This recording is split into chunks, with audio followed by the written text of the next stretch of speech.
is the flower people have gone, though we can get them just now, but it'll only, but we'll do something. And if I can hand you over the mic, and will it be okay? Yeah, of course. Thank you very much. Thanks. Good evening, ladies and gentlemen. Chairman of the PanIIT, Mr. Chakraborty. Okay. Members and distinguished alumni of the PanIIT, families of the PanIIT members, ladies and gentlemen. At the outset, I would like to thank you all for this opportunity to be able to talk to all of you. And I promise you I won't be long. But I think Mr. Chakraborty said the wrong things. He said Parliament is in session, it is in session. And we are frustrated a lot because of the frequent disruptions. We haven't had an opportunity to speak. So I hope I won't vent it out all here. I heard that this is the first time that the PanIIT conference is being held in Calcutta. And I've transited through Calcutta a number of times, but I see a lot of changes. And coming in through Salt Lake City and the new city, I see how the city is growing and how the environment is changing. And I hope this would be the trend everywhere in the country. I've just made a transition after spending 7 years in the Ministry of Defense as a junior minister. And I've just got inducted into as a cabinet minister for the human resource development. So I'm still in that phase where to the surprise of most vice chancellors, I'm addressing them as general or admiral, and they're caught by surprise. But I see the potential here, and I think there is so much to be done. India has aspirations, and we have a young aspirational population.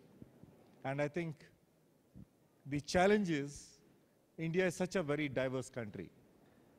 I'm not talking about, and it's a diverse country and a very heterogeneous country. We are proud of our diversity, but I think the challenge is the heterogeneous nature of the country. And I think the challenge is in aligning individual aspirations with the aspirations of the nation. And I think that is where the human resources come into play. And I think the key to transforming these human resources towards propelling this nation forward is in empowering them through education, knowledge, skill sets, and learning to work together. And I think that's the challenge ahead of me. But unfortunately, I have very little time. But I know that the PanIITians have good intentions, and I hope that I can share some of my thoughts on what are the areas that need to be worked upon. My initial thoughts as soon as I came into the ministry was, I think, the two important things I see where one has to focus the resources of the nation is in building the quality of our teachers.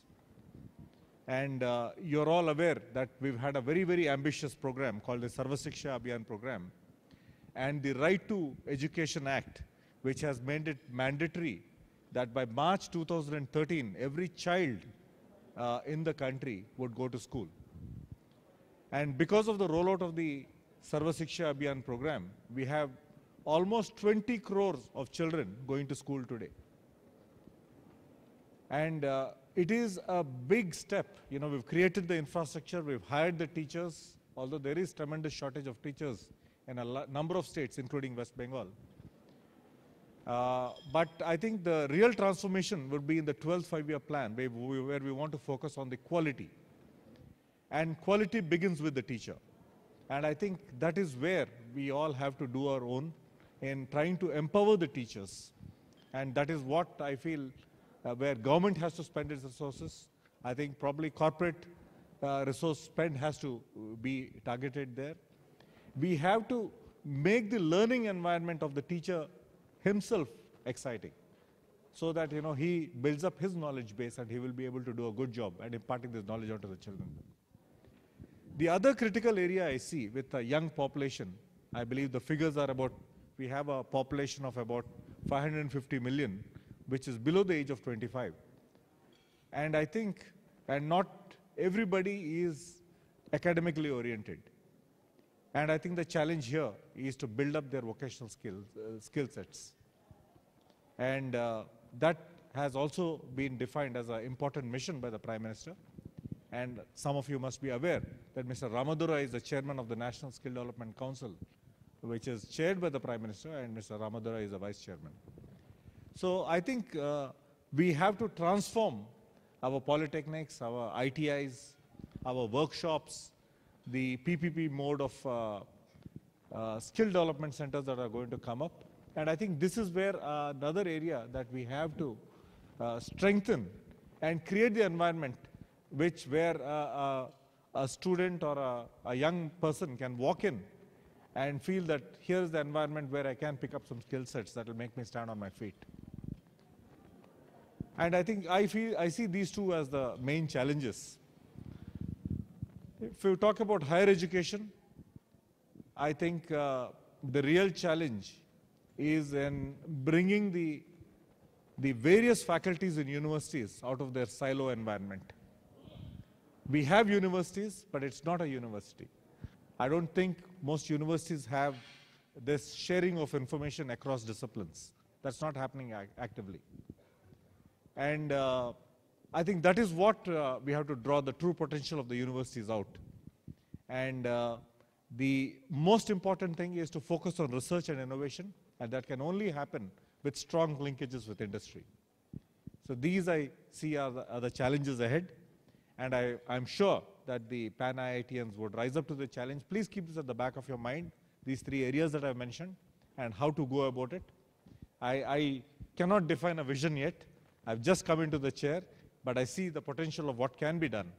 And I can guarantee you that as the minister, I'm willing to work hard, and I'm looking to all of you for directions.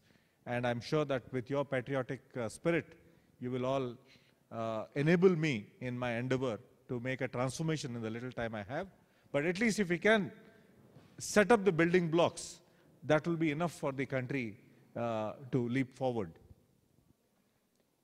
I was in Russia recently, and I happened to visit the farm of Leo Tolstoy. And there's this very famous quote of Leo Tolstoy, where he says that what you imagine to be you, the image of yourself is defined by the denominator, and what you really are is defined by the numerator. The bigger your ego, the smaller the fraction. So I think as individuals and as a nation, we have an image of ourselves and an ego about ourselves. And we also know what the reality is. So whether you want India to be a small fraction or a big fraction is in our hands and in our collective efforts. And I hope that we will all be able to rise up to the challenge to make this country proud and great. Thank you, and Jai Hind. Thank you, sir. I would now kindly request Mr. Sandipan Chakravarti, Chairman of the Steering Committee, PanIIT, to hand over a memento.